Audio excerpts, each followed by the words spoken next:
Good morning students. आज हम आपके लिए 10th क्लास स्टैंडर्ड में कक्षा 10 में अत्यंत महत्वपूर्ण क्वेश्चन के बारे में आपके साथ हम चर्चा करने वाले हैं। देखिएगा बेटा जी, हम आज आपके लिए दोहरा परिसंचरण तंत्र लेकर आए हैं।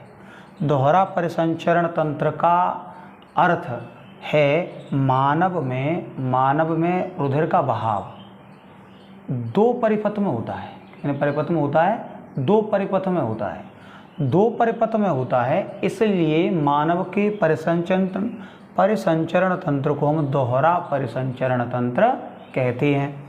चलिए अब हम पहले पूरा मैकेनिज्म इसका समझ लेते हैं। पूरा जो कार्य प्रणाली है दोहरे परिसंचरण तंत्र में उसे समझ लेते हैं। फिर उसके बारे में कैसे लिखेंगे, हम थोड़ा बहुत लिखना भी पड़ेगा और हमें चित्र के माध्यम से वहाँ दिखाना भी पड़ेगा। तो हम पहले उसको चित्र के माध्यम से समझते हैं, फिर उसके बारे में थोड़ा लिखने का भी हम आपको अभ्यास कराएंगे। यहाँ से हम बोल देंगे, आप लिख लेना। देखिएगा बेटा, ये हमने तैयार कर दिया पिछले वीडियो में। आप पिछला वीडियो देखिए, हमने हृदय की आंतरिक संरचना से बना के दी है आपको। एग्ज़ाम के पॉइंट ऑफ व्यू से इस समय हम पढ़ा रहे हैं 10th और 12th के स्टैंडर्ड में, क्योंकि अब एग्ज़ाम नज़दीक है, इसलिए हम सीक्वेंस वाइज नहीं चल रहे, केवल इम्पोर्टेंट क्वेश्चनों की चर्चा कर रहे हैं। यदि हम शुरू से ही दे रहे होते तो हम वीडियो को कैसे रखते, एक लय में रखते, चैप्टर वाइज। भले अब चैप्टर वाइज का समय नहीं है, अब क्या है, इम्पोर्टेंट प्रश्नों को हम एक बार पढ़ लें और तैयार कर लें। देखिएगा, ये हमने तैयार किया आपके लिए हृदय। क्या तैयार किया? हृदय। थोड़ा एक सेकंड जी लीजिएगा। ये आपके लिए तैयार किया हमने हृदय। छोटा बनाएंगे क्योंकि भाई दोहरा परिसंचरण तंत्र बता रहे हैं, हम बना रहे हैं आपके लिए। ये लीजिएगा,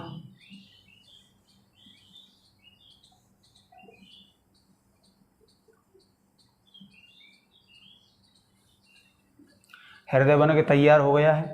अब देखिए किस प्रकार हृदय हमारा दो परिपथों में ब्लड फेंकता है। दो परिपथों में ब्लड फेंकता है। हमारे शरीर में रुधिर का बहाव दो परिपथों में होता है, दो बार।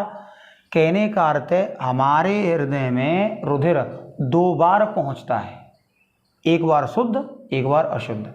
इस वजह से क्या बोला जाता है? दोहरा परिसंचरण तंत्र। देखेंगे, देखिएगा, ये मानिए ये निकाल रहे हैं हम आपके लिए महाधमनी। क्या निकाल रहे हैं? ये महाधमनी निकाल रहे हैं। ये महाधमनी गई बॉडी में। हाँ भाई, अभी लिख देंगे सभी नामों को। ये महाधमनी गई आपकी बॉडी में। कहाँ पहुँची? बॉडी यानी शरीर में पहुँच गई भाई। शरीर से हृदय शरीर से जो रुधिर अशुद्ध होकर लौटता है वो कहाँ जाता है? अलिंद में। कौन से अलिंद में? दाएं अलिंद में। कहाँ जाता है? दाएं अलिंद में। अब देखिएगा फिर क्या होगा, दाएं अलिंद से मतलब यहाँ से दिखाऊं, यहाँ से ठीक है, वैसे यहाँ से निकलती है। ये देखिएगा, अब दाएं निलय से क्या निकलेगा? पल्मोनरी धमनी निकलेगी। पल्मोनरी धमनी ब्लड को कहाँ ले जाएगी? फेफड़ों में। कहाँ ले जाएगी? फेफड़ों में। फेफड़ों में ब्लड शुद्ध होगा तो शुद्ध होकर कहाँ लौटेगा? ये देखिए, ये शुद्ध होकर लौटेगा हमारे बाएं अलिंद में। कहाँ लौटेगा? बाएं अलिंद में। पहले सब के हम नाम लिख देते हैं, उसके बाद हम आपको सीक्वेंस वाइज हर एक जानकारी को हम आपको देते हैं। ये हुआ आपका शरीर। क्या हुआ?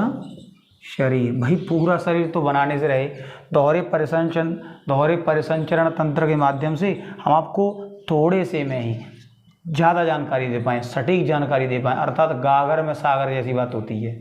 गागर में सागर जैसी बात होती है। शरीर को क्या बोलेंगे? बॉडी। भाई इंग्लिश और हिंदी मीडियम दोनों के लिए बता रहे हैं, इसलिए लिख रहे हैं यहाँ। ये क्या है? महाधमनी। भाई आर्टरी लिख दो, एओर्टा। एओर्टा यानी महाधमनी। ठीक है बेटा। भाई ये क्या है? हार्ट। ये हार्ट हुआ। अब देखो ये क्या है? शिरा। क्या है बेटा? शिरा। ये क्या है? पल्मोनरी धमनी। पल्मोनरी धमनी। ये क्या है? पल्मोनरी सिरा, ये हुई आपकी पल्मोनरी सिरा हुई। तो ये क्या है भाई, ये है फेफड़े, जिन्हें फुफ्फुस भी बोलते हैं। क्या बोलते हैं? फुफ्फुस। इन्हीं को क्या बोलते हैं? लंग्स, LUNGS, लंग्स भी इन्हीं को बोला जाता है। दो फेफड़े नहीं बनाए, दोनों फेफड़ों को एक ही जगह दिखा दिए हम। क्या कर दिए? एक ही जगह दिखा दिए। इसी प्रकार के चित्र के माध्यम से आप दोहरे परिसंचरण तंत्र में पूरे भरपूर नंबर प्राप्त कर सकते हो। ठीक है, अब देखिएगा अब क्या हुआ। अब ब्लड का फ्लो किस प्रकार होगा? ब्लड का फ्लो यानी रुधिर बहेगा किस प्रकार? सबका अंग्रेजी देते पहले हम। ये क्या? Pulmonary artery, pulmonary artery. ठीक है, ये हुई पल्मोनरी आर्टरी, ये हुई पल्मोनरी वेन। पल्मोनरी वेन हुआ। ठीक है, अब ये क्या हुआ भैया? लेफ्ट ऑरिकल, ये हुआ लेफ्ट वेंट्रिकल, ये वेंट्रिकल हुआ। तो ये क्या है भाई? ये राइट वेंट्रिकल, राइट वेंट्रिकल हुआ। हिंदी हम पिछले वीडियो में दे दिए हैं, बाकी वैसे तो बाकी हम हिंदी लिख ही रहे हैं यहाँ। ये क्या है? राइट ऑरिकल,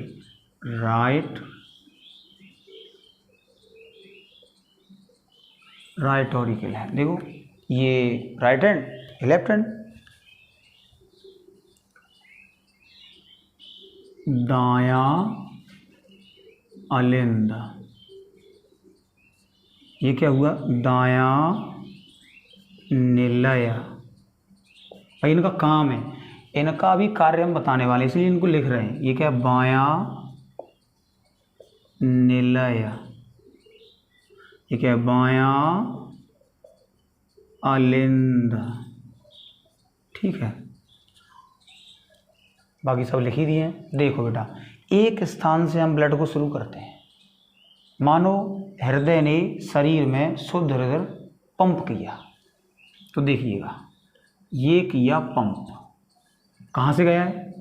ये ब्लड गया है यहाँ से, राइट वेंट्रिकल, बाएं निलय के संकुचन से फेंका गया रुधिर अर्धचंद्राकार कपाट को दबाता हुआ, अर्धचंद्राकार कपाट को दबाता हुआ महाधमनी से निकलकर, कैसा ब्लड है इसमें? O2 यानी शुद्ध ब्लड। जिस ब्लड में O2 होगा वो शुद्ध होगा, जिस ब्लड में CO2 होगा वो अशुद्ध होगा। O2 वाला ब्लड कहाँ आ गया? आपकी बॉडी में आया, प्रत्येक कोशिका में पहुंचा। भाई बॉडी में तो हृदय भी है, बट हम दिखा रहे हैं हृदय सभी कोशिकाओं में। आपके शरीर में लगभग 15,000 करोड़ कोशिकाएं पाई जाती हैं। काउंटिंग तो किसी ने पूरी की नहीं, पर बॉक्स में इसी प्रकार दिया जाता है, लगभग 15,000 करोड़ कोशिकाएं, ज़्यादा कम भी हो सकती हैं। आपकी हर एक कोशिका को ऑक्सीजन चाहिए और भोजन चाहिए। भोजन और ऑक्सीजन का ट्रांसपोर्ट कौन करता है? आपका रुधिर। क्या करता है? रुधिर। तो ये ब्लड क्या लेके आया है? O2 लाया है, और क्या लाया है? भोजन। भोजन में क्या है भाई? ग्लूकोज है, प्रोटीन है, फैट्स है, न्यूक्लिक अम्ल है, विटामिन्स हैं, मिनरल्स हैं। ये सभी चीज़ें किस में मिल के आई हैं? ब्लड में, पाचन के थ्रू। पाचन का वीडियो आपके लिए बनाएंगे, तैयार करेंगे। पाचन के थ्रू अब उसको धोके ब्लड के साथ क्या ये बहकर आई है, उसमें साथ में क्या आया है? ऑक्सीजन आया है। क्या आया है? ऑक्सीजन। ऑक्सीजन और भोजन की क्रिया क्या कहलाएगी? ऑक्सीकरण। ऑक्सीकरण जिसे हम श्वसन कहते हैं। क्या कहते हैं? श्वसन हुआ। श्वसन हुआ तो क्या बना? ऊर्जा बनी। ऊर्जा बनी तो क्या निकला? CO2 निकला। क्या निकला? CO2। अब ब्लड में क्या बन गया है? CO2 बन गया है। कार्बनिक भोजन था, ऑक्सीजन, दोनों की क्रिया हुई, ऊर्जा निकली। परिणाम स्वरूप क्या बना? कार्बनिक भोजन और ऑक्सीजन, बनाया CO2। क्या बनाया? CO2। CO2 को ब्लड लेकर सिरा के माध्यम से, किसके माध्यम से? सिरा के माध्यम से कहाँ जाता है? देखो, एक को हम बंद कर देते हैं, एक को खोल देते हैं। ठीक है, ऐसे करके मानना कि वो पीछे होके खुली है, ठीक है, वो मानो पीछे होके खुली है। तो ये देखो ब्लड, ये ब्लड किस में आया बेटा, ये यहाँ से खुल रही है, ये आ गया तुम्हारा दाएं अलिंद में। कहाँ आ गया, दाएं अलिंद में। दाएं अलिंद में संकुचन होगा, ये पिचकेगा। हमारे हृदय में पहले दोनों अलिंद संकुचित होते हैं, उसके बाद फिर निलय संकुचित होते हैं, तो एक लहर सी बन जाती है। क्या बन जाती है, एक लहर सी बन जाती है। पूरा सीक्वेंस में समझ रहे हैं।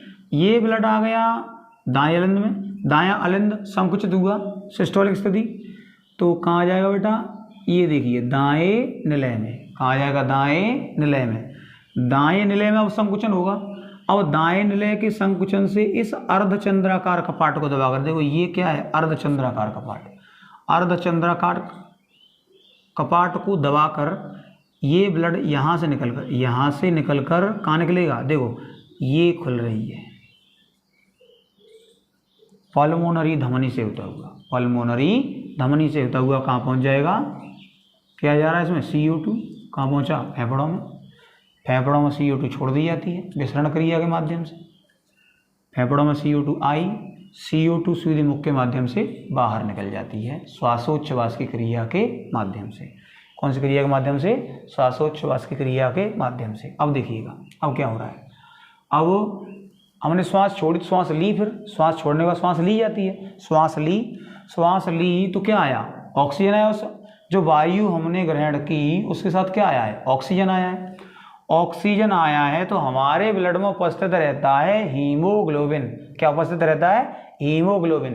हीमोग्लोबिन का काम है ऑक्सीजन को अपने साथ जोड़ना और जोड़कर अपने साथ लेकर कोशिकाओं में पहुंचाना।